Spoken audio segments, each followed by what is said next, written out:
یہ 2000 BC کی بات ہے کہ جب طوفان نوح کی تباہی کے بعد اللہ تعالیٰ نے سرزمین ارض پر ایک ایسی قوم پیدا فرمائی جو دنیا میں سب سے زیادہ طاقتور، مضبوط اور توانا افراد پر مشتمل تھی۔ یہ لوگ جسمانی خوبصورتی، سرخ و سفید رنگت اور وجاہت میں اپنا ثانی نہیں رکھتے تھے۔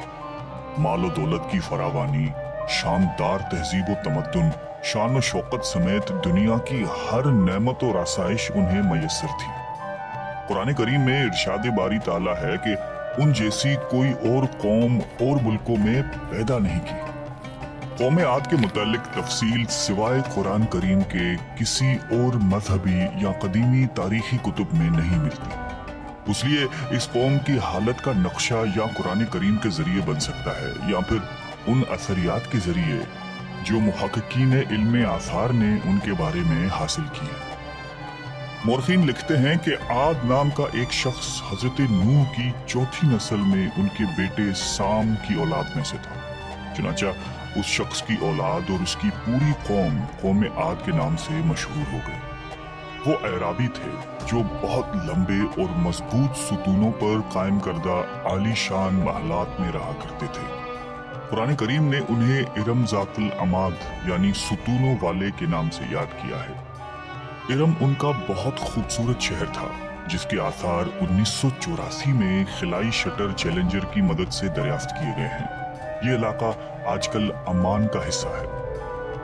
بحریہ عرب اور بحر احمر کے درمیان عمان، حضرموت، بحرین اور مغربی یمن تک ایک وسیع صحرا ہے جسے صحرائے الاحقاف کہتے ہیں۔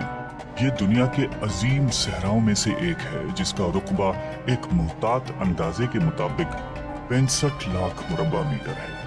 اس صحرا میں سفید اور باریک ریت کے ہزاروں فٹ اونچے پہاڑ نما ٹیلے ہیں جہاں کوئی بھی چیز پھینکی جائے تو منٹوں میں غائب ہو جاتی ہے۔ کسی زمانے میں یہ دنیا کا سرسبز و شاداب علاقہ تھا اور وہاں یہ قوم عاد آباد تھی۔ آج یہ بھیانک صحرا اللہ تعالیٰ کی کھلی نشانیوں میں سے ایک اور اہل زمین کے لیے جائے عبرت ہے۔ قرآن کریم میں ارشاد باری تعالیٰ ہے کہ وہ ارم جو ستونوں والے تھے جن کی مانند کوئی قوم ملکوں میں پیدا نہیں کی گئی۔ بعض مفسرین نے لکھا ہے کہ ارم عاد کے دادا کا نام تھا جیسا کہ ان کے شجرہ نسب میں بیان کیا گیا تھا۔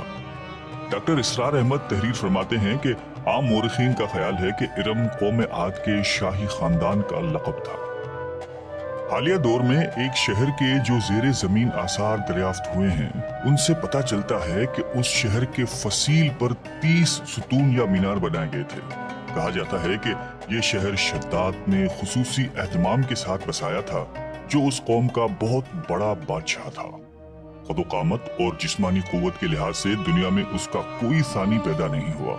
اس طرح اس قوم نے جس معیار اور جس انداز کی تعمیراتیں کی، ایسی تعمیرات اس سے پہلے دنیا میں کبھی کسی قوم نے نہیں کی۔ شاید اسی لیے یہ جگہ شداد کی جنت ارضی کے نام سے تاریخ میں مشہور ہے، تاکہ لوگ آخرت کی جنت کے بدلے اس نقد جنت کو اختیار کر لیں۔ مگر جب یہ عالی شان محلات تیار ہو گئے اور شداد نے اپنے روسائے مملکت کے ساتھ اس میں جانے کا ارادہ کیا تو ان پر اللہ تعالیٰ کا عذاب نازل ہوا اور وہ سب ہلاک ہو گئے اور وہ محلات بھی مسمار ہو گئے۔ اس اعتبار سے اس آیت میں قوم عاد پر آئی ایک خاص عذاب کا ذکر ہوا ہے جو شداد بن عاد اور اس کی بنائی ہوئی جنت پر نازل ہوا۔ ایک اور روایت کے مطابق عاد کے بیٹے شداد نے جب جنت کے نام اور خصوصیات سے متعلق سنا تو اس نے زمین پر ایسی ہی جنت بنانے کا ارادہ کیا اور عدن کے کسی صحرا میں تعمیرات کا کام شروع کر دیا اور مسلسل 300 برس کی شب و روز کی محنت کے بعد دنیا میں ایک خوبصورت جنت بنا دی جس میں شاندار محلات بھی تھے اور نہریں اور آبشار بھی۔ شداد کی عمر 900 سال ہو چکی تھی۔ ایک دن اس نے قوم عاد کے لوگوں کو جنت کے دیدار کی دعوت دی۔ وقت مقررہ پر وہ اپنے لوگوں کے ساتھ جنت کی جانب روانہ ہوا۔ ابھی شہر ارم کے عالی شان دروازے کے قریب ہی پہنچا تھا کہ رب ذوالجلال کے عذاب نے آ گھیرا۔ یوں شداد اپنی جنت کے ساتھ زمین میں ہی زندہ دفن ہو گیا۔ तूफान नूह के बाद कौम आद ही वो पहली कौम थी जो बुतों के पुजारी बने। अल्लामा जलालुद्दीन स्यूती अपनी तफसीर में तहरीर करते हैं कि कौम आद निहायती जोरावर और बहादुर कौम थी। वो सब बुत परस्त थे। मुख्तलिफ कुतुब में उनके बुतों के मुख्तलिफ नाम बयान किए गए हैं। कुछ ने बुतों के नाम सदा, समूद और हिरा बताए हैं। मौरखीन की राय के मुताबिक उनके माबूद भी कौम नूह की तरह पत्थर के 5 बुत यानी वद, सवा, यगूज, यऊक और नसर ही थे। कुफ्र और शिर्क के समंदर में गर्क कौम आद की बदएमालियां जब अपनी इंतहा को पहुंच गईं, तो अल्लाह ताला ने उन्हीं के कौम के एक नेक और साले बंदे को उन पर पैगंबर बनाकर मबूस फरमाया। हजरत हूद कौम आद की सबसे मुअज़्ज़ज़ शाख हुलूद के एक खूबसूरत और वजी शख्स थे। हजरत हूद अलैहिस्सलाम ने उनसे कहा कि भाइयों, एक अल्लाह ही की इबादत करो, उसके सिवा कोई तुम्हारा माबूद नहीं।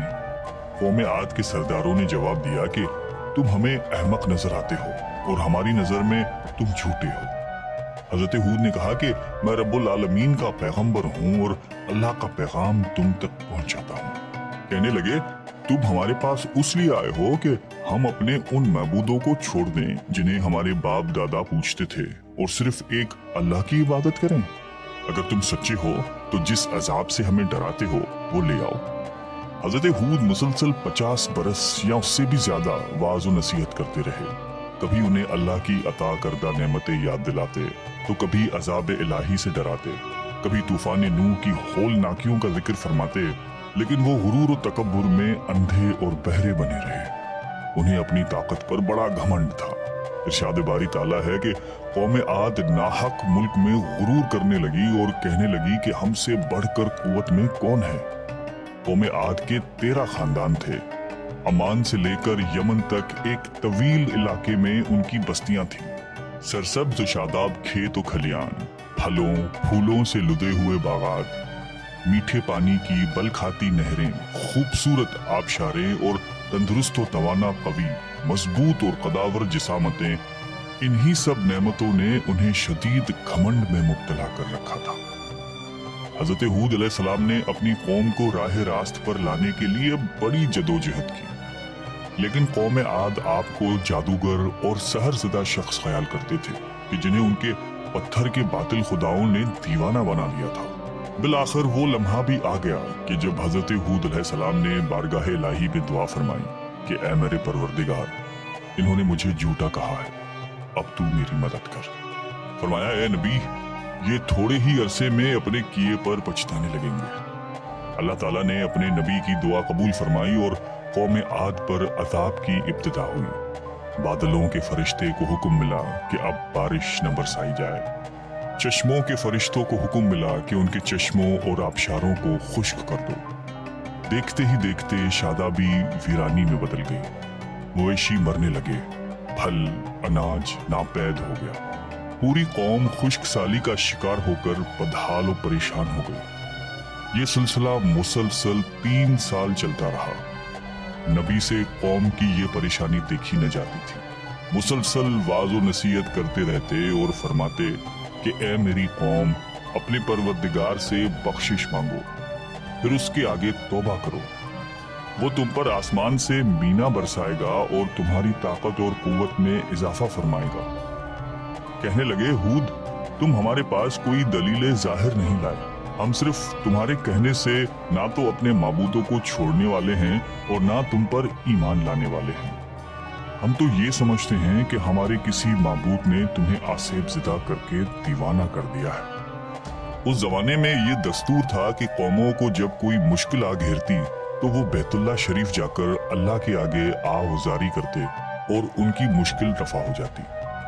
यानी काफिर कौमें भी इस हकीकत को तस्लीम करती थीं कि इस अर्ज़ो समा की मालिक एक लाफानी कुव्वत मौजूद है। चुनांचा कौम आद के 70 सरकर्दा अफराद मक्का मुकर्रमा पहुंचे, जहां मुआविया बिन बकर की हुकूमत थी। मुआविया की मां का ताल्लुक कौम आद से था। मुआविया ने उनकी खूब आवभगत की। वो लोग 1 माह तक वहां रहे और बारिश के लिए दुआएं मांगते रहे। दुआ करवाने वाले सरदार का नाम कैल बिन अंबर था। अल्लाह ताला ने उन पर 3 रंगों के बादल भेज दिए, सफेद, सुर्ख और स्याह। फिर आसमान से निदा आई कि इनमें से एक को मुंतखब कर लो। कैल ने स्याह बादल को पसंद कर लिया क्योंकि वो खूब बारिश बरसाने वाला था। फिर निदा आई कि तूने हलाकत और तबाही को पसंद कर लिया है। चुनांचे अल्लाह ताला ने स्याह बादलों को कौम आद की जानिब हाँक दिया, जिसे देखकर पूरी कौम खुशी के शादियाने बजाने लगे। इरशाद बारी ताला है कि जब उन्होंने उस अजाब को देखा जो बादल की सूरत में उनके मैदानों की तरफ आ रहा था, तो कहने लगे ये तो बादल है जो हम पर बरस कर रहेगा। तो अल्लाह ताला ने फरमाया नहीं, बल्कि ये वो चीज है जिसके लिए तुम जल्दी करते थे, यानी आंधी जिसमें दर्द देने वाला अजाब भरा हुआ है। ये हर चीज को अपने परवरदिगार के हुक्म से तबाह किए देती है। गुनाहगार लोगों को हम इसी तरह सजा दिया करते हैं। अल्लाह ताला ने ये अजाब 7 रात और 8 दिनों तक मुसलसल जारी रखा। उस आंधी ने किसी जानदार को जिंदा नहीं छोड़ा। गारों, पहाड़ों, घरों, महलात और किलों के अंदर सबको फना कर डाला। हजरत इब्ने उमर रजी अल्लाह ताला अन्हु से मरवी है कि आप अलैहिस्सलाम ने फरमाया कि वो आंधी जिसके जरिए कौम आद हलाक हो गई थी, अल्लाह ताला ने उनके ऊपर सिर्फ अंगूठी जितनी जगह की मिसल हवा खोली थी। अल्लाह ताला ने उस खौफनाक आंधी से हजरत हूद अलैहिस्सलाम और उनके साथियों को महफूज रखा।